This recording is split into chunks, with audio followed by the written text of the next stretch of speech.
आदाब नाजरीन, मैं सनम एजाज श्रीनगर के स्टूडियो से आपके लिए लाया हूं लाइव नशरियात। और लाइव नशरियात में मुद्दे होते हैं, उन मुद्दों पे बात की जाती है। आवाम की बात आवाम से लेके सरकार तक पहुंचाने की कोशिश की जाती है। और आज आवाम की बात में सबसे पहले हम सवाल ही नहीं उठा रहे, हम बात कर रहे हैं कोविड के हवाले से अमवात की, कोविड के हवाले से पॉजिटिव टेस्ट की। और कल का दिन, परसों का दिन, 2 दिन दहशत भरे दिन रहे कोविड के हवाले से, क्योंकि कल भी मौत हुई, परसों भी मौत हुई, लेकिन कल का दिन किसी न किसी तरह से राहत का दिन था।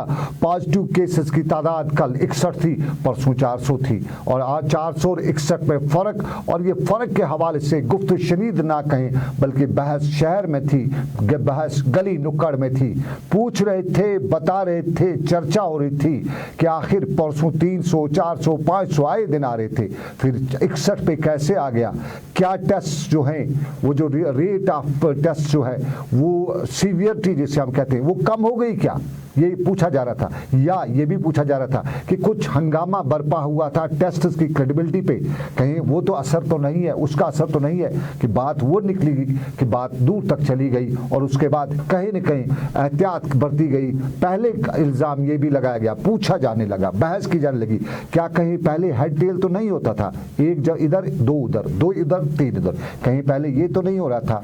क्योंकि कल जो तादाद आई उसने कई को मौका दिया है बहस करने का, बात करने का टेस्ट के हवाले से। लेकिन कल के दिन पे इसी टेस्ट के साथ साथ रात देर गई, 19 और पॉजिटिव आए। वो उधमपुर ज़िले के थे, मेडिकल प्रोफेशन से वाबस्ता थे, 2 डॉक्टर्स हैं और 17 बाकी जो मेडिकल डिपार्टमेंट के मुलाजिम हैं वो हैं। और साफ जाहिर है वहाँ भी उधमपुर जो है वो प्रोन एरिया रहा है। दुनिया मुल्क से जितनी भी जो आ रहे थे, लोग आ रहे थे, वो ट्रेन के ज़रिए जो आ रहे थे, उधमपुर में उन्हें चेक वगैरह हो रहा था, तो बताया जाता है कि कहीं न कहीं ये उधमपुर में ट्रांसमिशन वहाँ से हुआ है।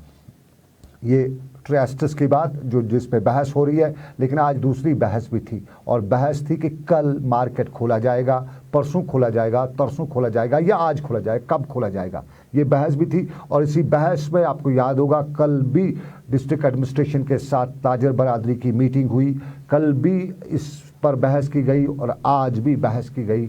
और आज की बहस में बताएं आपको कि नतीजा निकला कि फ़िलहाल इंतज़ार करना पड़ सकता है, क्योंकि जान है तो जहान है। कोविड के हालात कश्मीर में उस तरह के हैं कि फ़िलहाल देखना पड़ेगा। और ज़िला इंतज़ामिया की ताजरों के साथ मीटिंग, और इस मीटिंग के दौरान मुख्तलिफ तंजीमें जो अंजुमनें हैं ताजर बरादरी की, उन्होंने ज़िला इंतज़ामिया के साथ मीटिंग की। और ज़िला इंतज़ामिया की तरफ से district development commissioner Shahid Iqbal Chaudhry और उसके साथ साथ एडिशनल जो डिस्ट्रिक्ट कमिश्नर हैं, उन्होंने इसमें मीटिंग में हिस्सा लिया। और बाद में बात मीडिया से भी की। मोहम्मद अनीफ बल्कि आपके टेलीविज़न स्क्रीन पर, इन्होंने भी बात की, ज़िला तरक्याती कमिश्नर शाहिद इकबाल चौधरी ने भी बात की, और ताजरों ने भी बात की। कुल मिला के नतीजा क्या निकला, ज़रा आप भी सुनिए, देखते हैं क्या बताती है ज़िला इंतज़ामिया। लोग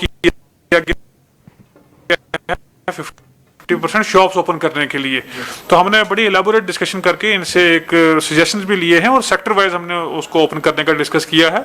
जो इनके सजेशन है उनको भी एग्जामिन किया जा रहा है, law enforcement point of view से भी, हेल्थ जो कम्युनिटी हेल्थ सिस्टम है उसके पॉइंट ऑफ व्यू से, जैसे मेडिकल की तरफ से डिफरेंट सजेशन आए हैं। तो ड्यू कोर्स ऑफ टाइम में इस पर एक डिसीजन लिया जाएगा। तो प्रेफरेबल यही है कि सेक्टर वाइज ही ओपन किया जाए, ताकि 50% का जो हमारा कैप है वो भी मैनेजेबल रहे।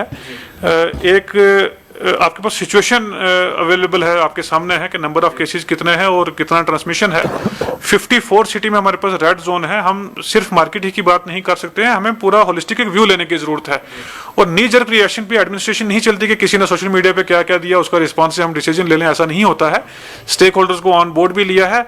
जो थ्योरीज हैं कि भी लाल चौक ओपन होगा, फलां ओपन होगा, we are not privy to that. But जहां भी जो स्टेट एग्जीक्यूटिव कमेटी का जैसे ऑर्डर निकला हुआ है, जो उसमें परमिसिबल है वही अलो किया जाएगा। स्पेसिफिकली जो हेल्थ की एडवाइजरीज हैं उनको अकाउंट करते हुए, जहां कहीं हमें लगता है कि कोई रिलैक्सेशन नहीं दी जा सकती है, ऐसे जो प्रिवेंटिव मेडिसिन की जो गाइडलाइन है उनकी वायलेशन होती है, तो वहां नहीं हो पाएगी। तो इसमें एक होलिस्टिक व्यू लेने की जरूरत है। मुझे लगता है कि उस किस्म के अगर जो मिस एडवेंचर्स अगर डिस्कशन में हो तो दोज कैन बी अवॉइडेड। तो स्ट्रिक्टली एसओपी के हिसाब से जो गवर्नमेंट ने अलो किया है वही होगा। शाहिद इकबाल चौधरी, जिला तरक्याती कमिश्नर श्रीनगर, बात हमारे साथ कर रहे थे। और साफ जाहिर है बात इन दिनों कब मार्केट खोले जाएंगे बात उसी पे थी, और अभी इंतज़ार करना पड़ेगा। ये सबका आज मुतफ़क्का फैसला। इससे पहले आपको बताता चलूं कि ताजिर अंजुमन ने कुछ राय दी थी, कुछ मशवरा दिया था कि किन किन हालात में किस तरह से मार्केट्स खोले जा सकते हैं। ज़िम्मेदारी की भी उन्होंने बात की कि वो खुद ज़िम्मेदारी निभाएंगे, लेकिन फ़िलहाल यही फैसला लिया गया कि जान है तो जहान है, अभी और इंतज़ार करना पड़ेगा। ये ज़िंदगी का एक पहलू। लेकिन हमारे पास डॉक्टर्स एसोसिएशन ऑफ कश्मीर का एक प्रेस नोट आया है, जिस प्रेस नोट में उन्होंने लिखा है, जो टेस्ट के हवाले से टेस्ट की क्रेडिबिलिटी पर जो सवाल उठाया है, तो उनका यही कहना है कि टेस्ट के हवाले से, क्रेडिबिलिटी के हवाले से उन्होंने कहा है कि जो कुछ भी टेस्ट होते हैं उनमें ये प्लस माइनस हो जाता है, इसमें कोई ऐसा नहीं होता। ये यूजुअली टेस्ट में प्लस माइनस होता है, लेकिन इतना बड़ा जो है कहा उन्होंने कि नहीं हो सकता है। और यूजुअली उनके जो प्रेस नोट में हमें बताया गया है कि ये चीज़ हो जाती है कि जो 1 घंटा पहले पॉजिटिव हो उसका वायरल लोड कम हो तो दूसरे में वो नेगेटिव आ सकता है, या नेगेटिव वाला पॉजिटिव आ सकता है। ये चीज़ें हैं, इसमें बाकी किसी भी गुंजाइश की उन्होंने कहा कि नहीं। और डॉक्टर्स एसोसिएशन ही नहीं बल्कि मुल्क के जाने माने डॉक्टरों ने भी इस हवाले से यही बताया कि टेस्ट में इस तरह का उतार चढ़ाव आता है कि एक टेस्ट एक लैब से लेकर दूसरी लैब तक उसमें वेरिएशन आ जाती है, ग्रेविटी में, उसकी सीवियरिटी में आ सकती है। लेकिन कहीं ना कहीं फॉल्स पॉजिटिव फॉल्स नेगेटिव का जो मामला है उस पर यही है कि फॉल्स पॉजिटिव नहीं हो सकता है, फॉल्स नेगेटिव नहीं हो सकता है। ये टेस्ट की बात। लेकिन हम एक और मुद्दे पे बात करेंगे। आज तालीम के मैदान पर भी कश्मीर में मीटिंग हुई। तालीम के मैदान पे पहले अभी भी आई कई सवाल हैं। जम्मू कश्मीर में तालीम का निज़ाम डगर से पटरी से हट चुका है, लेकिन आज कश्मीर में एक और मीटिंग भी हुई सिविल सेक्रेटरीट में, और ये तालीम के निज़ाम पर मीटिंग हुई। मेरे साथी मीर हिलाल हांजूरी इस पूरी खबर पर नज़र रखे हुए थे। सीधा हमारे न्यूज़ डेस्क चलते हैं मीर हिलाल हांजूरी के पास, उनसे जानना चाहेंगे। मीर हिलाल हांजूरी, ज़रा हमें तफसील से बताइए, आज की ये जो मीटिंग थी ये किस रिलेटेड थी, क्या हुआ, इसमें क्या क्या बताया गया इसमें? बहुत बहुत शुक्रिया सनम जी मुझे प्रोग्राम में बुलाने के लिए। चूँकि मीटिंग की तफसीलात के हवाले से आपने जिक्र किया, क्योंकि काफ़ी वक्त से हम देख रहे हैं कि जम्मू कश्मीर की जो एजुकेशन पॉलिसी है उसको लेकर जो कुछ नुकात सरकार के ज़ेर गौर थे, और ये उसी प्रोसेस का एक हिस्सा था कि आज जो है commissioner secretary doctor Asgar Hassan Samoon की सदारत में एक मीटिंग भी मुनक्कद हुई, जिसमें जम्मू के रिप्रेजेंटेटिव के साथ साथ कश्मीर के भी जो रिप्रेजेंटेटिव्स हैं उन्होंने शिरकत की। इसमें कुछ ऑप्शंस भी थे और कुछ इंटेलेक्चुअल्स भी थे, और जो तालीम के मैदान में जो कुछ नाम थे वो भी आज के इस नशिस्त में शामिल हुए। लेकिन बात यही है कि जैसा कि आपने भी और हमने भी अपने नशियात में पिछले कुछ दिनों से चलाया है कि गवर्नमेंट इस पॉलिसी पर अब गामजन है, और इस हवाले से सरकार का फोकस जो है ये यही है कि कश्मीर के अंदर या जम्मू कश्मीर के अंदर एजुकेशन सेक्टर जो है, चाहे हम प्राइवेट या गवर्नमेंट स्तर पर देखते हैं, उस नवियत का नहीं है जो बाकी रियासतों के अंदर है।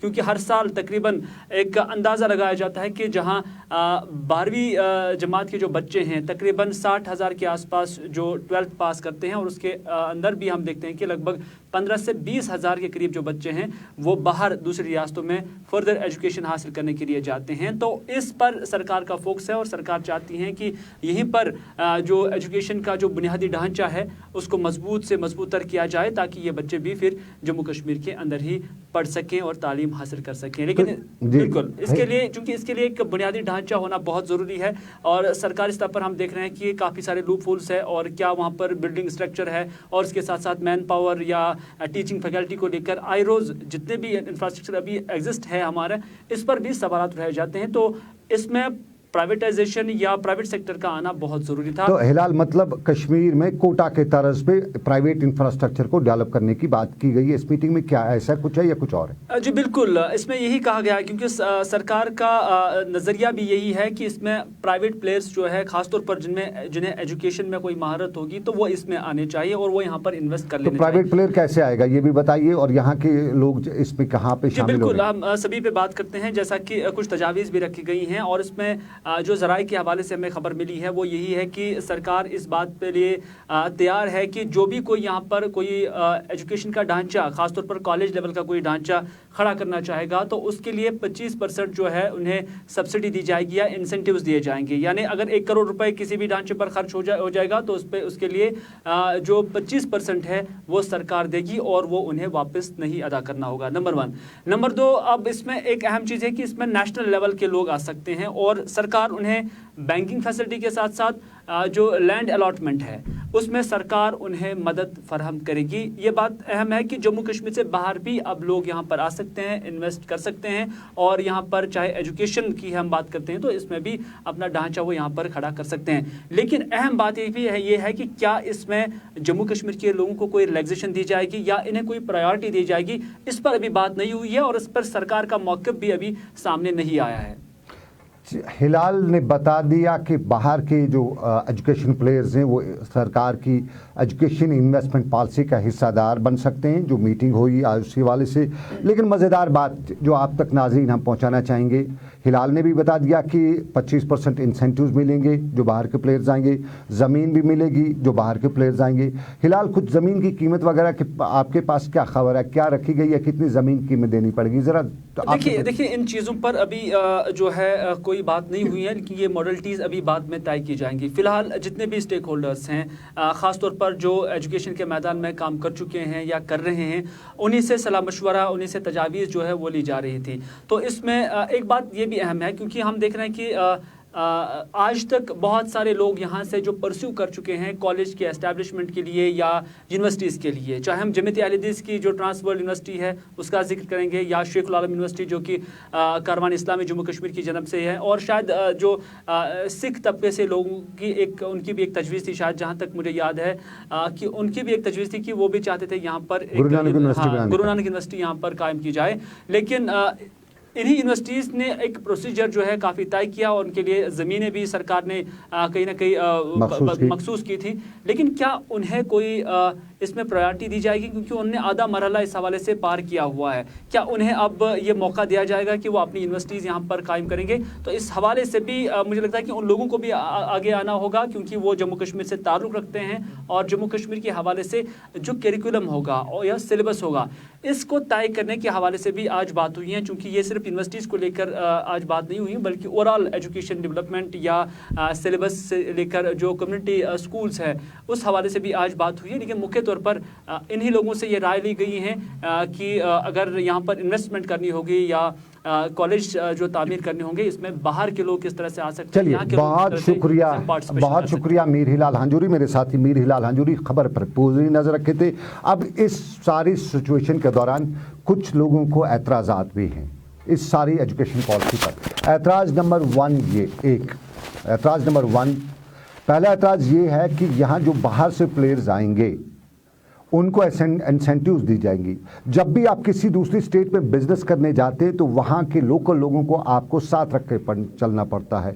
वहाँ उनको या पार्टनरशिप हिस्सेदार बनाना पड़ता है या उनके नाम करना होता है। ये हर स्टेट में होता है, हर मुल्क में होता है।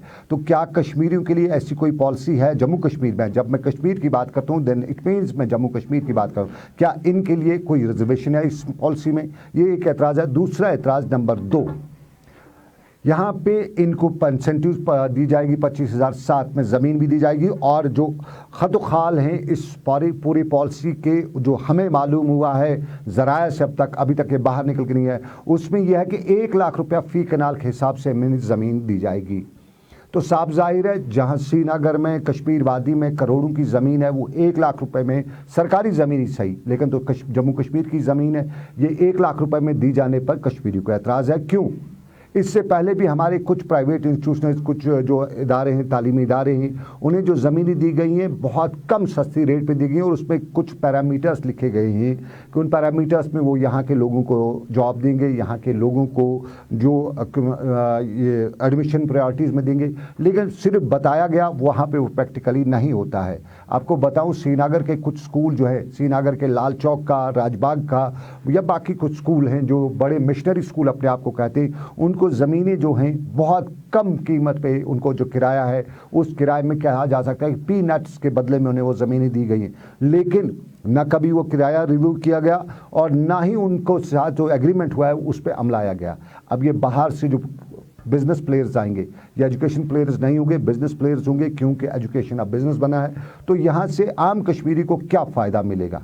यहाँ ज़मीन मिलेगी, यहाँ की ज़मीन दी जाएगी बहुत कम सस्ती रेट में। अगर लाल चौक के एरिया में जो ज़मीन एक प्राइवेट स्कूल को दी गई है, मिशनरी स्कूल को, अगर उस पर सरकार अपना ढांचा खड़ा करती है तो अरबों रुपए की माहाना की इनकम हो सकती है, लेकिन उसको बहुत कम सस्ते दामों में उस प्राइवेट इंस्टीट्यूशन को दिया गया है। वहाँ से आउटकम कुछ नहीं है। हाँ, एक है आउटकम के हर महीने वालदेन पे एक SMS आ जाता है कि आपकी इतनी फ़ीस देनी है, कोई रिलैक्सेशन नहीं है, हालात की मार हो या कोई मार हो। तो इस पे कश्मीरियों को दो एतराज़ात हैं कि पहले कश्मीरी इसमें कहाँ, जम्मू कश्मीर के लोग इसमें कहाँ फिट हैं, उनको क्या रियायत मिलती हैं, और दूसरा कि उनको ये ज़मीनें सस्ती रेट पे क्यों मिलेंगी। मार्केट अगर बिज़नेस करें तो मार्केट रेट पे उनको ज़मीन मिले, ठीक है। बाकी कुछ उनको जो सरकार के कायदे और कानून है उसमें कुछ रियायत दी जा सकती है, लेकिन बेसिक इंफ्रास्ट्रक्चर वो खुद खड़ा अपना क्यों नहीं करें और बिल्कुल कंपटीशन क्यों नहीं करें। और तीसरी बात ये भी कि यहाँ पे बिज़नेस हब बनाना है तो प्रायोरिटी जम्मू कश्मीर के बिजनेसमैन को होनी चाहिए।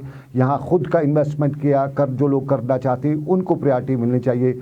बाहर से जो लोग आएंगे उनका बाद में सोचा जा सकता है। और इस एजुकेशन इन्वेस्टमेंट पॉलिसी पर कुछ लोगों को एतराज़ है, और एतराज़ के हवाले से वो कहते हैं कि हम हक मुजानिब हैं और उनकी बात हम अरबाब इक़्तिदार तक पॉलिसी बनाने से पहले पहुँचाते हुए ये देखना चाहते हैं, ये अपील करना चाहते हैं कि वो देखें, ज़मीनी हक़ाइक़ देखें, समझें और सोचें। ज़मीनी हक़ाइक़ देखें, सोचें और समझें, लेकिन लाइन ऑफ कंट्रोल के ज़मीनी हक़ाइक़ भी साहिल आपको दिखा रहा है। हमारे साथी Jamshed Malik line of control के इलाके में थे और आपको आग नज़र आ रही होगी, आग लगी है सरहद पर। ये सरहद पर आग लगी गोलू से है और इसने जंगलात के बड़े हिस्से को अपनी लपेट में ले रखा है। ये पुंछ राजौरी के दगवार से लेकर दूसरे सेक्टरों में ये आग लगी है। और ये दौरानी शब जो गोलाबारी हुई, पार से गोला चला, इधर से गोला चला, वो गोली चली, गोला चला, और इस गोले और गोली के से पूरे इस जंगलात के में आग लगी हुई है। और यहाँ पे बड़े पैमाने पर कौमी सरमाए का नुकसान भी हो रहा है। मुसीबत हिंदुस्तान और पाकिस्तान के दरमियान लाइन ऑफ कंट्रोल की गोलाबारी बनती जाती है और लाइन ऑफ कंट्रोल के लोग जो है वो बार बार परेशानी और कसम परसी का आलम से दो चार हो रहे हैं। ये वो तस्वीर हैं जो हमारे साथी जमशेद मलिक ने राजौरी से लाइन ऑफ कंट्रोल के एरियाज़ में जाकर हासिल किए हैं और वहाँ की सूरत बयान करते हुए जमशेद ने हमें बताया है कि दहशत या खौफनाक मंजर है लाइन ऑफ कंट्रोल के इलाकों का। ये तस्वीर और इन्हीं तस्वीर के साथ साथ लाइन ऑफ कंट्रोल की सूरत, लेकिन आपको नाजरीन बताएं कि आप ग्राउंड रिपोर्ट देख रहे थे श्रीनगर से लाइव नशरियात में। क्या ज़मीनी हक़ाइक़ हैं, क्या है लोगों की राय और क्या कर रही है सरकार, क्या कर रही है आवाम, आप तक हमने पहुंचाया 6:30 बजे। फिर आपसे होगी मुलाकात ग्राउंड रिपोर्ट में। तब तक के लिए दीजिए इजाज़त। आप रखिए अपना ख्याल। अल्लाह आपका मेरा सबका निगहबान हो। अल्लाह हाफिज़। और आज तक ये प्रोग्राम आप तक पहुंचाने में मेरे साथ ताउन किया मेरे साथी साहिल ने, साहिल के साथ साथ समीर वानी ने, समीर वानी के साथ साथ आबिद कादर ने, और साहिल मामू भी इस प्रोग्राम में मेरे साथ रहे। फिलहाल आपका शुक्रिया। अल्लाह हाफिज़।